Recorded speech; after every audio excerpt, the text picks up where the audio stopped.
Today on Woodturning? Yeah, what's in the bag? Tim's American Beauty was made by Robust Tools, America's premier lathe manufacturer. Robust. Built to turn wood. Enjoyed for a lifetime.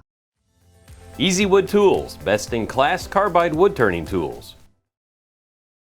So what's in the bag? It's a bowl, but it's not quite finished yet. It's gone through the first stage of its life, where I've been drying it in this bag for several months. I teach a class at Mark Adams School of Woodworking, and it's a really cool place, and when I'm doing demos for my students, I quickly rough something out. So sometimes I get to go back and kind of finish it, but never really finish it.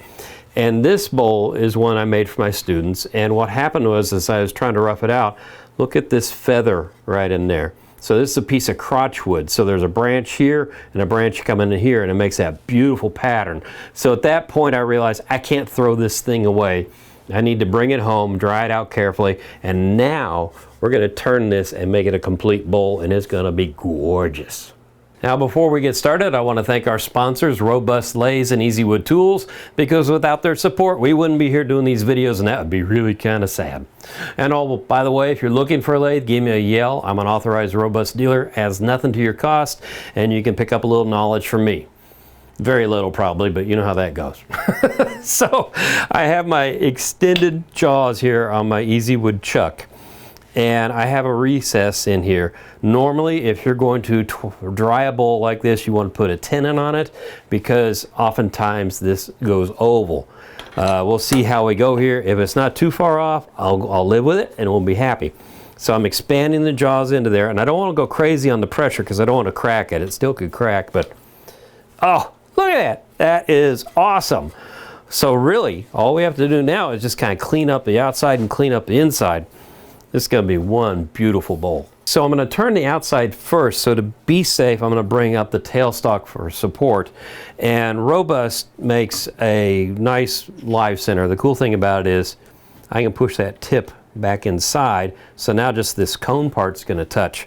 So I just come up here and I'm going to tighten that in, put this into my tailstock, and have a little piece of chamois here, leather chamois. And that will keep me from digging into the wood too far here. Oops, get that out of the way. There we go. And so I'm going to lock that down and advance this in here. Brian probably can see that better than the other camera. And so I'm just bringing that up in there to touch. So if something comes loose, this just doesn't go blah and fly off. So I'm going to grab my small bowl gouge here, spin this to make sure nothing's hitting, turn the speed down, turn this up, and I'm going to start working on the shape. Now this is in bowl orientation, so I've got end grain, side grain coming at me. So that's why I'm using the bowl gouge, and I'm going to just come in here and start finding the flat surface again. And I don't want to take a lot off because I got to take some out of the middle to smooth it out.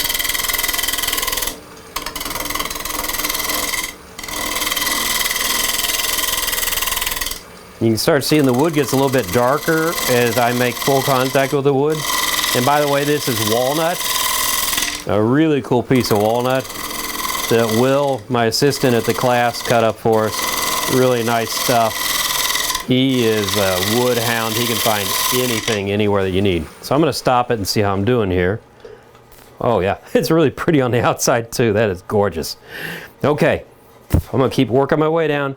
Get the outside nice and smooth, and then we'll move to the inside.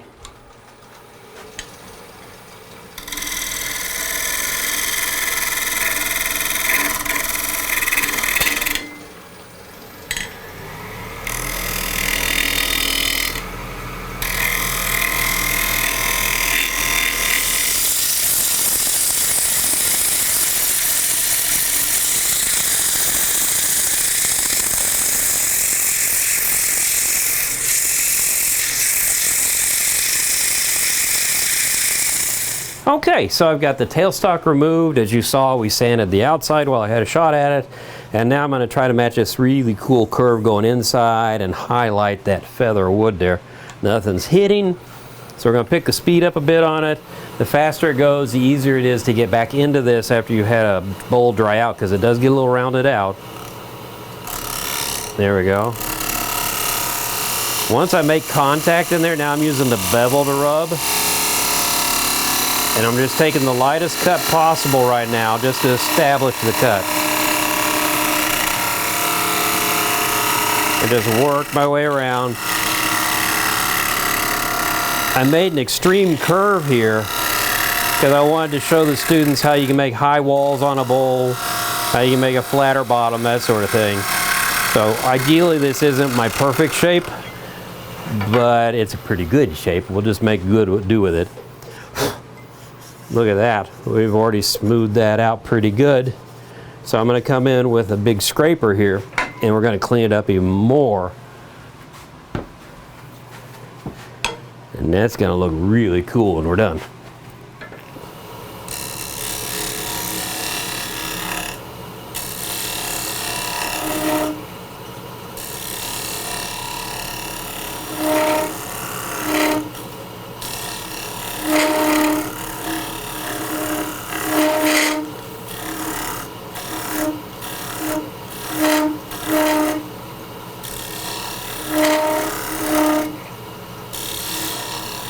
So I'm going to do something which normally would blow a bowl up. I forgot to touch up the rim. I'm going to use my negative rake scraper to do that.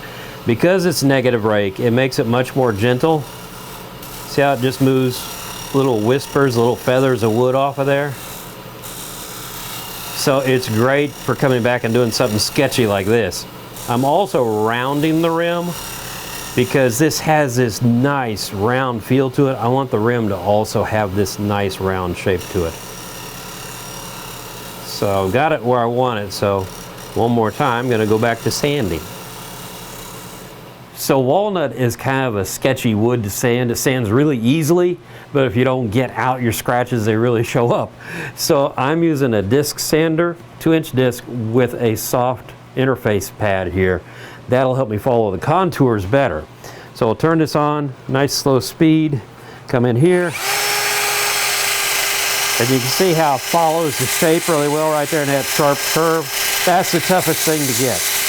The bottom's easy because they're doing side grain at this point. It's going to sand beautifully.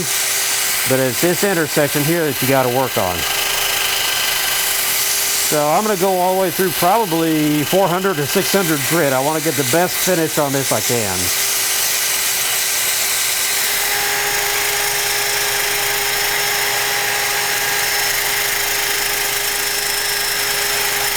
I'm just tweaking this right here. These are coal jaws, so the rubber parts grab onto the side of the bowl, and this one's a little sketchy since I got the curve in there, but I think it's working. I'm gonna bring the remote over here in case something goes wrong. So I'm gonna turn this on really slow speed and bring the speed up.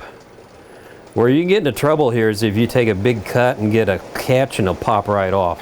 So I'm gonna try a negative rake carbide here just to see how things go to start with.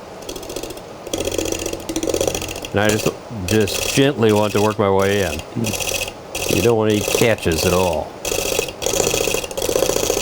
So I'm going to work on cleaning this up a little bit so the bottom looks just as good as the top.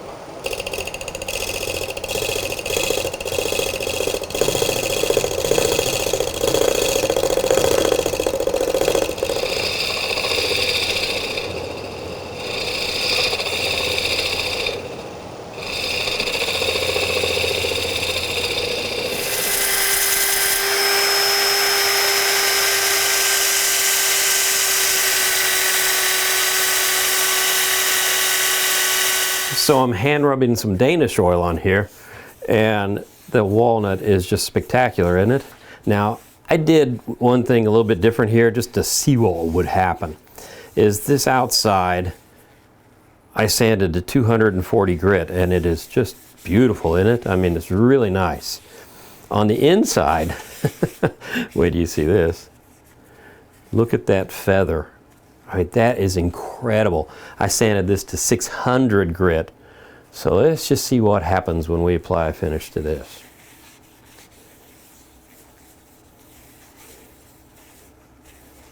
Ooh, that should be illegal. That is phenomenal looking. I don't know if you're getting a glare or not, but it looks spectacular here.